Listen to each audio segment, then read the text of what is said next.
Mesdames et messieurs, bonsoir et bienvenue à cette émission d'Info 9. Escalader le plus haut sommet d'Afrique, voilà ce qu'ont réussi 9 grimpeurs de la région de l'Abitibi-Témiscamingue.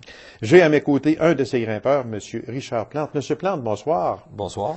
Merci d'avoir accepté cette invitation-là, M. Plante. C'est très gentil à vous. On s'était parlé l'an dernier, là, vous étiez en préparation de ce voyage-là. Même, je me souviens très bien que vous ne pouviez pas nommer de nom encore parce qu'il y avait peut-être certaines épouses ou conjointes qui n'étaient pas encore averties que leur ami voulait faire escalader El Kilimandjaro. Je me souviens très bien de ça. Alors, c'est donc dire que on ne se prépare pas du jour au lendemain à une telle expédition. C'est un peu de longue haleine. Ben, il faut que ce soit de longue haleine. L'entraînement, c'est toujours comme ça. Okay. Il faut prévoir certaines choses. Préparation physique, préparation mentale aussi. Puis la préparation mentale passe par plein de petits détails au niveau des équipements, au niveau des explications, comment ça va se passer et tout ça, l'encadrement aussi qu'on a là-bas. Bref, c'est une préparation là, qui dure, au fait, en ce qui nous concerne, a duré 6 mois. Il y a des gens qui se sont joints un peu tardivement avec nous, là, Michel Gilbert et son fils Patrick, okay. Qui ont appris qu'on faisait, eux avaient ça comme projet là, pour l'année prochaine, bon, en fait pour 2014. Puis quand ils ont su qu'on montait un groupe de l'Abitibi, ben, ils ont demandé pour se joindre à nous vers le mois d'août, je vous dirais. Là, oui, j'étais en vacances début du mois d'août et on a validé, puis oui, c'était possible qu'ils se joignent à nous. Mais ils avaient déjà commencé leur préparation physique, fait qu'il y a un bout de chemin de fil. Moi, si je vous demandais, là, une telle expédition, juste d'abord, c'est extrêmement difficile, ça on le sait. Le physique doit être là, c'est sûr. Mais le mental, vous en avez parlé un peu, j'aimerais revenir sur ça. Le mental, il est primordial aussi. On ne peut pas un sans l'autre. On ne peut pas un sans l'autre. Je dirais que le mental, c'est même, bon, on va mettre des pourcentages, okay. Là. C'est 75% de la job, puis le physique en est 25 à peu près. Quelqu'un qui... puis, au fait, il y a de la génétique aussi. Là. Je veux pas rien oublier. Là. Il y a de la génétique. Il y a des gens qui sont pas faits pour l'altitude, puis ils s'en rendent compte sur la montagne. Ça, il n'y a rien à faire. Même si la préparation physique était adéquate, ça peut aider. Mais quelqu'un qui casse à l'altitude, même s'il y avait une préparation d'athlète olympique casserait pareil. Okay. Donc ça, il y a des dispositifs là, au niveau de la génétique qui nous permettent de mieux nous adapter au manque d'oxygène. Et le mental, parce que c'est tough, là. Je veux dire, on est 9 jours, pas de douche, dehors constamment, au soleil, le soir, il fait froid. À un moment donné, ça finit par jouer sur les nerfs. Puis l'altitude a ses impacts, même si on s'adapte bien, on a des maux de tête, ça, je veux dire, tout le monde passe par là à différents niveaux. Mais c'est dû au manque d'oxygène? Oui, c'est le corps c'est une réaction du corps au manque d'oxygène. Je suis pas un médecin, là. Non. Je commence à avoir un peu d'expérience. Mais j'ai lu aussi là, sur ça beaucoup, puis je sais que c'est un des facteurs qui est le plus difficile qu'on dit, là. Ben, il y en a plusieurs autres, mais entre autres, le fait du mal à la tête dû au manque d'oxygène devient une des causes, des fois, qu'on peut arrêter l'expédition. C'est un irritant. C'est vraiment un irritant. Ça commence. Tout le monde a un mal de tête à un certain niveau. Et là où, quand on dit casser, là, suite au mal des montagnes, c'est que le mal de tête devient nausée, vomissement, et développe même jusqu'à aller à créer un édème. Là. Et là, on est vraiment en mauvaise situation. Mais le mal de tête, tout le monde l'a. Puis à la longue, ça devient fatigant, combiné avec les autres facteurs. C'est un irritant majeur. Oui, exact. Monsieur Plante, OK, on dit mission accomplie. Félicitations à vous et félicitations à toute l'équipe également. Mais moi, là, si je vous demandais, mission accomplie, oui. Mission difficile autant que vous l'auriez ou que vous l'aviez imaginé. Non. Ben, je vous dirais, c'est... en ce qui me concerne, c'est au-delà des attentes. Là, on peut pas... il faut être optimiste, mais il faut pas être trop optimiste quand on s'attaque à ça. Surtout, là, j'avais un rôle qui était un peu différent des autres fois. Là. Les autres fois, j'étais participant et là, j'étais organisateurs et participants. OK. Donc, les gens me disent, tu n'avais pas de mettre la pression, mais je m'en mettais pareil.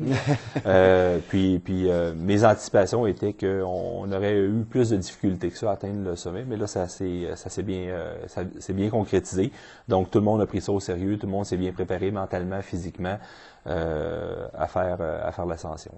On parle du mental, parce que j'aimerais revenir sur le mental. Vous avez pris, disons, peut-être 6-7 mois de préparation. Le physique, on le connaît. On sait que, peut-être, de la course, etc., on s'entraîne physiquement. Mais le mental, c'est pas ça. Comment on se prépare au mental? Comment Richard Plante a préparé son mental à une telle expédition? Ce n'est pas à courir à tous les matins, là. Le mental, on le prépare comment? C'est une bonne question. Là, comme je l'ai dit, mon rôle est un peu différent. Là, je sais que la première fois que je l'ai fait, en 2006, ma préparation mentale, c'était de me visualiser au sommet, puis d'anticiper, puis poser beaucoup de questions aux gens et anticiper les problématiques qu'on était pour rencontrer. Okay. Donc, en anticipant ces problématiques-là, quand on les rencontre, on n'est pas surpris. Là, puis on sait à quoi s'attendre. Donc, c'est ça une préparation mentale, c'est de connaître les étapes, puis connaître les problématiques qu'on risque de rencontrer. Mais je veux dire, il n'y a pas une seule façon de faire. Ça, je vous dis comment moi je le perçois, mais peut-être que les 8 autres ont une vision différente. Une autre personne va le faire autrement que vous. Là. Exact. Puis ça, c'est l'autre chose aussi. Un des états d'esprit dans lequel il faut se mettre, c'est de dire, écoutez, le sommet, c'est carrément une option. Là. Je veux dire, à un moment donné, si le sommet est une obsession, ça devient un problème assez important. Donc, un des états d'esprit que moi, dans lequel j'ai demandé aux grimpeurs d'aide, c'est de regarder le sommet. Oui, ça serait le fun de l'atteindre, mais je veux dire, il ne faut pas que ça devienne une obsession, parce que si ça devient une obsession, c'est qu'on est prêt à scraper ou plutôt à laisser de côté notre santé physique au détriment de l'objectif. Pour arriver au sommet. Donc ça, c'est important. Facile à dire, difficile à faire. Les gens ont des objectifs, ont mis beaucoup d'efforts là-dedans, puis les gens voulaient atteindre le sommet, mais je pense que dans la préparation, c'est de se préparer à cette éventualité-là, que ça serait possible qu'on ne l'atteigne pas, le sommet. Là. C'est vrai. Puis dans le cas du Kili, c'est une chose, c'est rare qu'on va avoir des tempêtes incroyables au sommet, mais j'ai des amis qui arrivent de la Concagua en Argentine, là, que j'ai déjà fait. Je veux dire, la Concagua, là, c'est une autre paire de manches. Là. Je veux dire, si on met le sommet en obsession, puis il y a plein de facteurs autres que nous-mêmes, c'est-à-dire la température qui peut dire, regarde, non, on fera pas le sommet parce qu'on est capable de monter, c'est trop mauvais comme température. Fait que ça, c'est une étape importante. Okay, oui. Quand on parle premier parcours dans la jungle, on dit que la visibilité est très faible. Quels étaient les principaux dangers? Parce que vous êtes dans la jungle. Là. On est dans la jungle. C'est quoi les principaux être attaqué par une bête féroce? Je ne sais pas. C'est quoi que vous avez plus craint lorsque vous avez, dans ce parcours-là, dans la jungle? Le mot jungle dit déjà animaux féroces, etc. Là, pour nous autres, en tout cas, c'est quoi que vous redoutiez le plus? Je vais vous répondre. Quand on parlait de la densité, ou plutôt de la mauvaise visibilité, c'est à cause de la densité de la végétation. Là. Je veux dire, c'est tellement dense qu'on a de la difficulté, on n'a pas de vision, sauf quand il y a des dénivelés, là, ça nous permet de voir loin. Oui. Pour ce qui est des dangers, je vous dirais, c'est pas pire. Les gens peut-être anticipent ça comme étant pire que se promener dans le bois ici puis rencontrer un ours sur un chemin. Je veux dire, le danger est ici la même chose qu'il est là-bas. Si vous rencontrez un ours dans le chemin, si vous vous retrouvez entre une femelle puis c'est petit, vous êtes dans le trouble. Là, oui, donc là-bas, c'est pas pire qu'ici. Donc, oui, il y a d'autres bêtes féroces, il y a d'autres animaux. On a vu des singes, dans la jungle. Je sais qu'à un moment donné, c'était même presque un trouble. Là. C'est ça, mais on a vu en masse. On a vu, il était au rendez-vous. Il était au rendez-vous. C'était une nouveauté parce que 2006, je n'avais pas vécu ça dans la jungle en marchant. Là. Okay. Mais oui, effectivement, il y a des singes, on en a vu, mais il y a d'autres bestioles. On a vu appelons ça des traces d'éléphants sur un arbre, là, comme quoi l'éléphant se frotte. Un éléphant peut être agressif s'il se sent menacé aussi. Je veux dire, toute bestiole. Tout animal sauvage peut peut être agressif si ça sent attaqué. Puis je vous dirais, ce qui nous a mis le plus en danger, ça a l'air bizarre comme ça, mais c'est un nid de fourmis rouges qui était en plein milieu du chemin. Okay. Parce que ça a l'air bien banal comme ça, là, mais je veux dire, c'est des petites bestioles, mais si vous pilez là-dedans, ils montent à l'intérieur des vêtements puis peuvent causer passablement de dommages. Fait que c'est ce qui nous a plus apeuré, je vous dirais. Ouais. On dit que le sommeil n'était pas toujours au rendez-vous. C'est quoi qui vous empêchait de dormir? La fatigue, la température, c'est quoi qui vous empêchait? L'anxiété, je ne sais pas. C'est quoi qui vous empêchait? Parce que je sais qu'on disait ça, que le sommeil, là, ça a été quand même assez difficile. Ouais. L'altitude, c'est difficile sur le sommeil. Là, comme je vous ai dit, les maux de tête tantôt, tout a un impact, dans le fond, sur notre condition. Et plus on monte en altitude, plus le sommeil devient difficile, léger. Ça, c'est un facteur. Deuxième facteur, on doit boire beaucoup d'eau pour mieux s'acclimater. On prend un médecin, pas un médecin, mais un médicament qui s'appelle le Diamox. L'effet secondaire du Diamox augmente le rythme respiratoire. Okay. Ça permet au corps de mieux s'adapter, ça augmente les chances de réussite. Mais le problème que ça a, c'est un diurétique. Il fait travailler les reins, donc il faut vraiment prendre de l'eau là, pour contrer ça. Donc, si on prend beaucoup d'eau, la nuit, on se lève souvent pour aller uriner. Fait que je vous mets en contexte, vous êtes dans une tente avec un partner, il fait, mettons, 2-3 degrés, vous êtes en altitude, puis là, vous avez le goût d'uriner 3-4 fois dans la nuit. Je veux dire, ça coupe le sommeil. C'est ça. Ça, c'est sûr et certain. Fait que c'est difficile. Il y a une chose qui m'a un peu surpris, c'est que, rendu au sommet, on dit que l'ambiance était tout sauf l'euphorie. Vous n'étiez pas personne euphorique. C'était quoi? La fatigue, ou pas l'anxiété, mais d'être rendu au sommet, de dire mission accomplie, on est là. L'euphorie, on dit que l'euphorie n'était pas présente trop par rapport à quoi?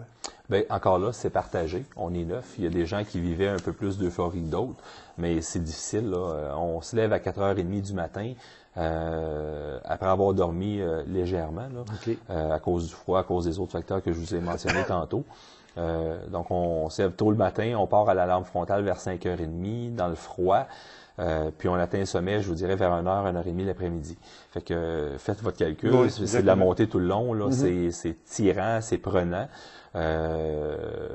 Et bon, comme je dis, l'euphorie était différente d'une personne à l'autre. Mais quand vous arrivez au sommet, vous êtes content d'avoir atteint l'objectif, mais vous êtes assez brûlé. Oui, mais c'est ça exactement.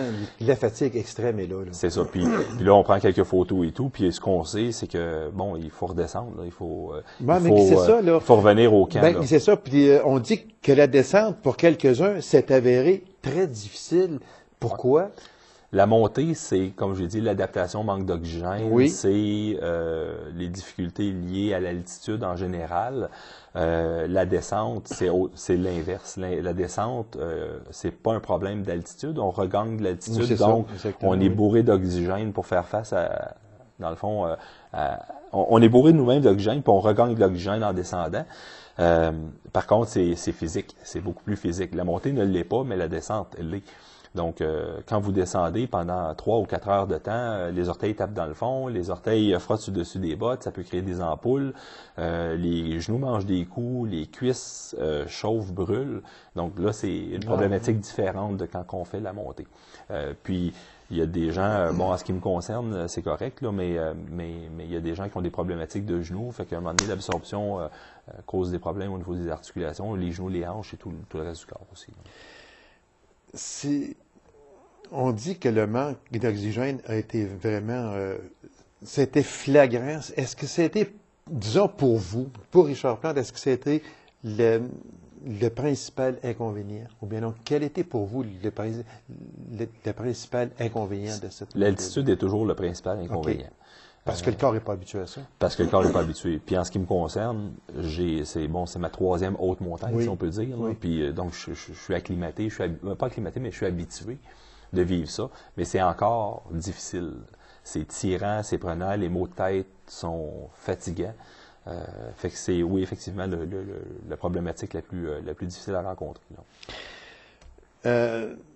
Parlez-moi de M. Langevin, 60 Oui. ans, qui était le doyen, qui a été surnommé Babu. Non.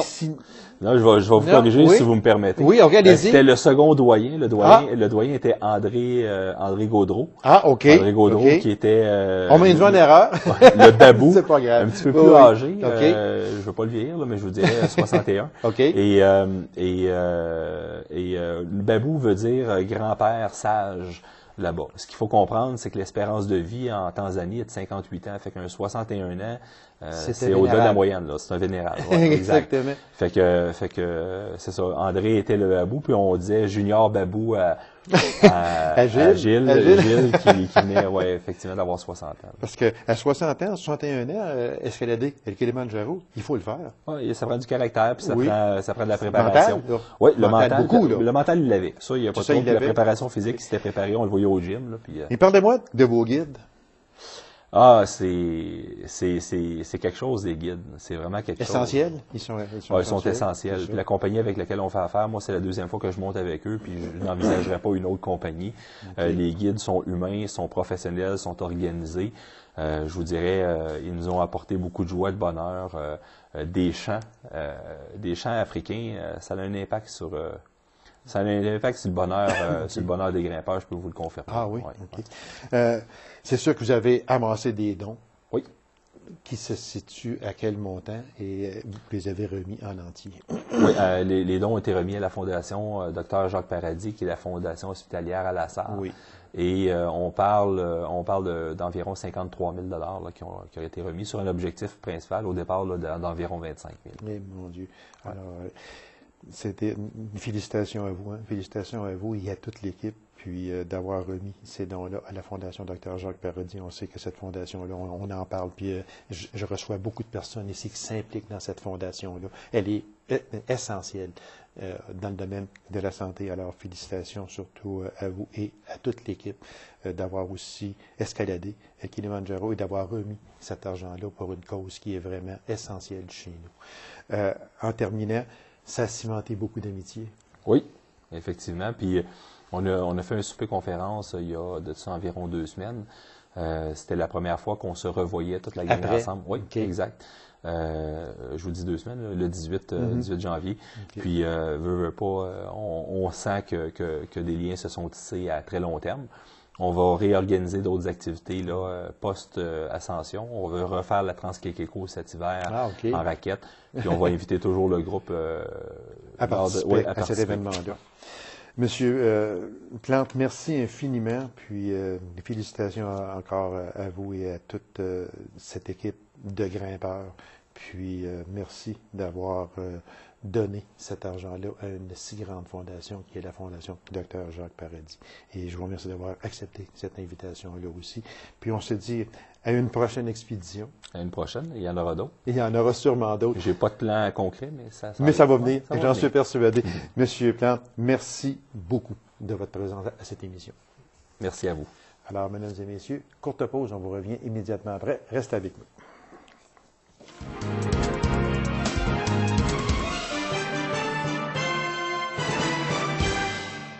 Encore une fois, la population de l'Abitibi-Témiscamingue et nord du Québec a été des plus généreuses. Avec une récolte de plus de 592 000 cet argent pourra au moins combler plusieurs demandes qui se font de plus en plus nombreuses. Le Téléthon de la ressource a encore une fois ému et a remporté la victoire. Mesdames et messieurs, je reçois, et je le dis avec grand plaisir, c'est toujours un grand honneur que de le recevoir. Un homme qui est, fatigué, oui, fatigué, mais ça fait rien, c'est une belle fatigue qui m'a dit. Combien heureux il est, oui, il est heureux, et avec vraiment au comble du bonheur, mesdames et messieurs, le directeur de la ressource pour personnes handicapées, M. Rémi Mailloux. Monsieur Rémi, bonsoir. Bonsoir. Merci d'avoir accepté cette invitation-là. Moi, j'aime ça, vous recevoir, M. Mailloux, c'est rendu annuel. Rémi, Rosie, avant le Téléthon, Rémi, après le Téléthon. Monsieur Rémi, encore une fois, la population de l'Abitibi, Témiscamingue et nord du Québec a été des plus généreuses. Oui, effectivement, on est vraiment privilégié d'avoir cette confiance-là qui s'accrue d'année après année. Avec nos 1500 bénévoles qui font des activités, 44 activités pré-Téléthon, le Téléthon. C'est vraiment une campagne de promotion, de sensibilisation pour les personnes handicapées extraordinaire. Monsieur Rémy, c'est vrai que le Téléthon se termine et l'autre recommence le lundi matin. Parce que c'est vrai que les gens qui sont habitués, là, ça fait plusieurs années, on en était à notre 7e édition, je crois, c'est ça? 17e. 17e, excusez-moi, remettez-moi à l'ordre, Monsieur Mailloux, remettez-moi à l'ordre, je vous en supplie. Mais ce que les gens savent aussi, ou pour ceux qui ne le savent pas, c'est qu'il y a des activités qui durent 12 mois. Il y a ça aussi, parce que ce n'est pas uniquement la fin de semaine du Téléthon. On en a exemple, des pique-niques l'été, etc. Il y a des activités qui se continuent à l'année. Oui, parce que, écoutez, on est rendu avec un montant comme 592 000 dollars. On peut parler d'une campagne de financement qui s'allonge sur pas mal tout le long de l'année. Oui, exactement. Déjà, d'ailleurs, ça me fait rire, mais c'est la réalité quand tu me disais le Téléthon est fini, puis il recommence. Il y a des gens qui sont venus déjà nous signifier leur intention de participer au 18e Téléthon.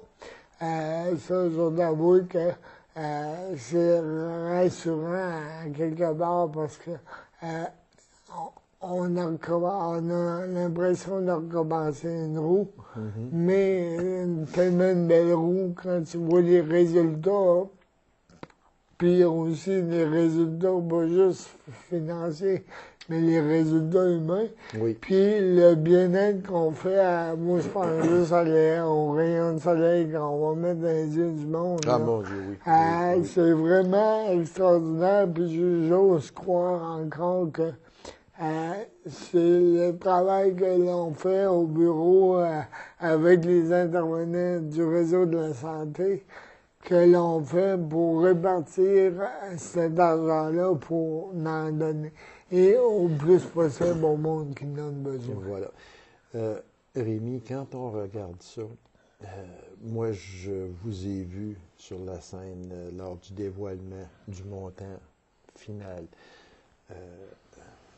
Je vous sais une personne très honnête, mais lorsque le chiffre a apparu au tableau, je vous ai vu, me semble, faire un petit saut un peu. Est-ce que, honnêtement, vous vous attendiez à un montant aussi extraordinaire que ça? Non, je le dis sincèrement, parce que les gens ils ont tout le temps l'air à penser, le Téléthon, c'est tout le temps à marcher d'avance, ils vont rentrer dans le chiffre. Moi, je peux te dire, jusqu'à la dernière demi-heure avant le Téléthon, là, j'avais pas, parce que c'est sûr qu'on avait un objectif, j'avais un objectif annoncé dans les médias, mais j'avais un objectif personnel. Pour savoir, parce que on sait que les demandes arrivent, puis moi, je suis avec le chiffre magique du 500 000, était important pour donner les services. Les services, exactement. Adéquats. Donner aux 1800 demandes, aux 1800 membres. Oui. C'est ça. Puis quand tu sais que tu n'as besoin, parce que moi, je suis pas un gars qui aime dire des noms, puis mon équipe aussi. Ça fait que, mais avec ça, c'était rassurant. Puis là, tu dis, enfin, on va vivre encore une autre belle année. Exactement. C'est sûr que le chèque de votre président d'honneur, M. Lehoux, a aussi, quand il est arrivé avec un chèque de 105 000 $, ça donne un petit coup de pouce. Oui, avec ses partenaires, Oui. les autres minières, c'était stressant parce que tout le monde avait comme coupé dans les donations, puis avec raison. Oui, parce que les temps sont durs, c'est sûr. Oui. Mais écoute, tout le monde a contribué, puis là, c'est là qu'on voit que la solidarité du monde là, est extraordinaire. Tu donnes moins, mais il y a plus de monde qui donne, puis ça fait ce montant là gigantesque. Rémi, on voit lors du Téléthon, ceux qui se rendent au Théâtre du Cuivre, on voit là, les personnes handicapées qui sont là. C'est leur fête. C'est leur fête. Le bonheur dans le visage et dans les yeux de ces personnes-là, ça, il faut y aller au moins une fois pour aller voir ça. Tout à fait, parce que moi, je m'en vais parler tout le long de l'année. Hein, c'est quand on va dans les centres de jour de personnes handicapées ou qu'on les croise sur la rue. Puis quand on s'approche du Téléthon, là, ils me disent tout le temps, ah Rémi, c'est quand le Téléthon, on a hâte d'y aller. Puis tu vois que c'est vraiment pour eux autres, c'est comme Noël. Oui, c'est une fête. C'est leur fête C'est à eux autres. Monsieur Mailloux, la totalité des sommes requises. Là, on le dira plus. OK, là? Je vous promets, on le dira plus. Je le dirai plus que les sous demeurent en Abitibi-Témiscamingue et nord du Québec. Je le dirai plus, là, OK? La totalité des sous demeurent en Abitibi-Témiscamingue. Non, mais c'est parce que, je sais, je suis peut-être tannant avec ça, mais en tout cas, moi, je trouve que c'est important de le dire. Là, les gens les gens sont sensibilisés à ça. Je ne dirai plus que les sous demeurent en Abitibi-Témiscamingue. Mais est-ce que ce montant-là va vous permettre au moins de sensibiliser les demandes des 1800 membres que vous avez? Il reste à peine une minute, monsieur. Mais oui, ça va combler beaucoup de demandes. Puis on va faire des beaux projets, j'en suis sûr. Là, ça va permettre d'aller un petit peu plus loin dans l'intégration des personnes handicapées. Puis ça, ben, ça me fait chaud au cœur. Oui, exactement. Monsieur Mailloux, si vous voulez vous adresser à la caméra qui est là, un petit, peut-être 15-20 secondes pour des remerciements, j'en suis persuadé. Ben, sincèrement, je veux vous remercier toute la population de l'Abitibi-Témiscamingue pour nous avoir secondés tout au long de cette année. Puis je vous fais une promesse que l'argent qui nous a été confié va aller au maximum de personnes handicapées qui en ont besoin. Merci beaucoup, M. Mailloux. Puis moi, bien, bravo à toute l'équipe pour ce merveilleux Téléthon. Bravo à vous, M. Mailloux, qui tenait ça d'une main de fer. Bravo aux animateurs, aux artistes, à RNC Média également, et il ne faut pas oublier à Rosie Paradis aussi pour le domaine musical, qui a toujours une belle brochette d'artistes. Merci à tout le monde qui a été vraiment très, très généreux. Merci de la part de toutes ces personnes handicapées qui ont vraiment besoin d'aide, et ces sous-là seront certainement très bien dépensés. Rémi Mailloux, merci beaucoup, puis continuez votre excellent travail. Ces personnes-là ont besoin de vous et de votre équipe, et on se dit à l'an prochain, M. Mailloux. Merci, ça fait plaisir. Le plaisir est réciproque et merci infiniment. Alors, mesdames et messieurs, merci d'avoir été là. On se donne rendez-vous à une prochaine émission de Info 9. Au revoir.